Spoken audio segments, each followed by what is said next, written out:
కవంపల్లి గారు, నువ్వు నేను నిన్ను తిట్టిందని చెప్పేసి సోషల్ మీడియాలో పెట్టి చాలా సానుభూతి కోసం ప్రయత్నం చేస్తూ ఉన్నావు. నీ ప్రయత్నం చూస్తూ ఉంటే నాకు నవ్వొస్తుంది. వెనకటికి ఎవరో చచ్చిపోయినాక 6 నెలలకు పిల్లలకి ఏడిచిరట. గత నెల విలేకరుల సాక్షిగా నీ క్యాంప్ ఆఫీసులో 100 బూతులు తిట్టింది నువ్వు.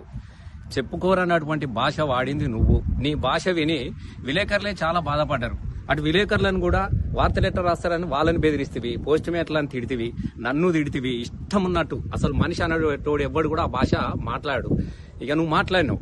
అయినప్పటికీ కూడా నేను చాలా మౌనంగానే నేను ఉన్నా. అదే రోజు నీకు రిప్లై పెడదామని అనుకున్నా, కానీ నీకు నాకు తేడా ఏముంటదని చెప్పేసి నేను పెట్టలేదు.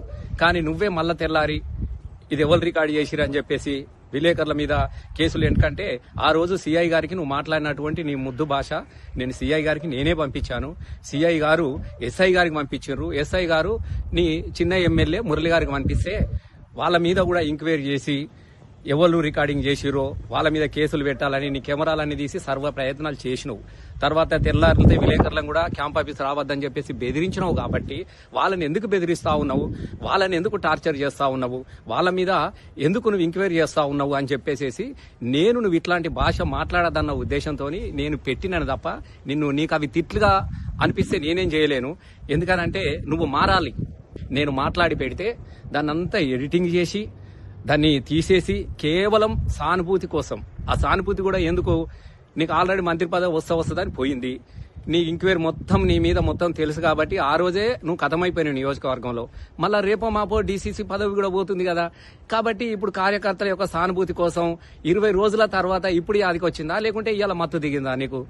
నేను ఒకటే నేను అడుగుతా ఉన్నా. 20 రోజుల తర్వాత, అది నేను అమెరికాలో ఉన్నటువంటి సమయంలో దాన్ని సోషల్ మీడియాలో పెట్టించి సానుభూతి కోసం ప్రయత్నం చేస్తున్నావు. నేను ఇప్పటికి కూడా చెప్తా ఉన్నా, ఈ సానుభూతి బంద్ చేయి.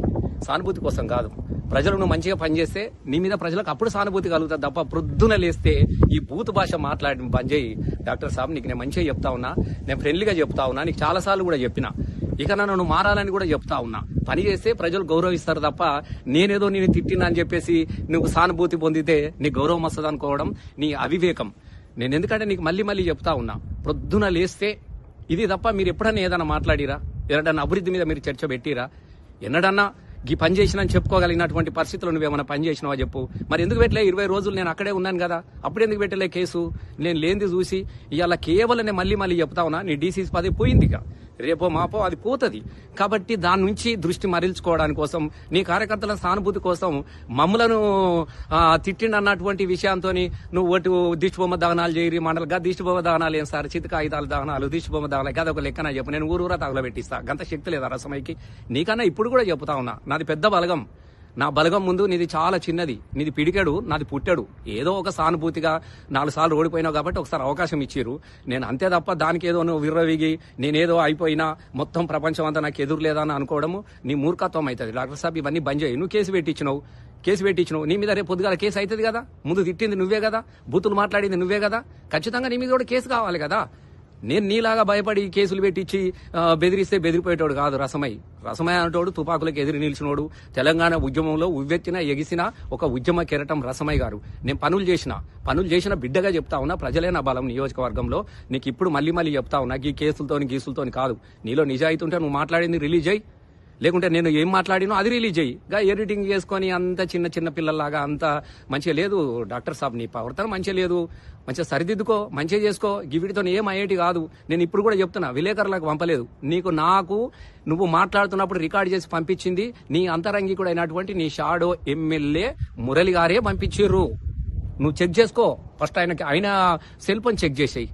రేపు మొత్తం ఆయన డేటా తీపి ఆయననే నాకు పంపించేసిండు. నీకు నేను ఎందుకు పంపించినా కూడా నీకే తెలవాలి. మరి ఎవరు బ్లాక్ మెయిల్ చేస్తున్నారు, ఎవరు నీకే కాదు. నేను డాక్టర్ అమ్మ కూడా పంపించిన, మీ ఆయన భాష చూడమ్మా, ఇట్లా మాట్లాడుతున్న తల్లి, దయచేసి మీరు చెప్పని చెప్పేసి డాక్టర్ అమ్మ కూడా మాట్లాడినా. నువ్వు మాట్లాడిన భాష మార్చుకోమని చెప్పేసి నేను ఇప్పుడు కూడా చెప్తా ఉన్నా. డాక్టర్, నువ్వు మంచిగా మాట్లాడితే నేను గౌరవిస్తాను. నేను ఎందుకంటే 10 సంవత్సరాలు ఎమ్మెల్యేగా నేను చేసిన కాబట్టి 100% ప్రజల చేత నువ్వు ఎన్నుకోబడ్డావు కాబట్టి నేను తప్పకుండా ఆనర్ చేస్తా, గౌరవిస్తా. కానీ నువ్వు చిల్లర మాటలు మాట్లాడితే మాత్రం నేను బెదిరిపోయేటోని కాదు, ఎక్కువ మాట్లాడతాను. నేను చెప్తున్నా కదా, కుక్క కాటుకు చెప్పు దెబ్బనే ఉంటుంది తప్ప నేను వీటికి భయపడేటోని కాదు.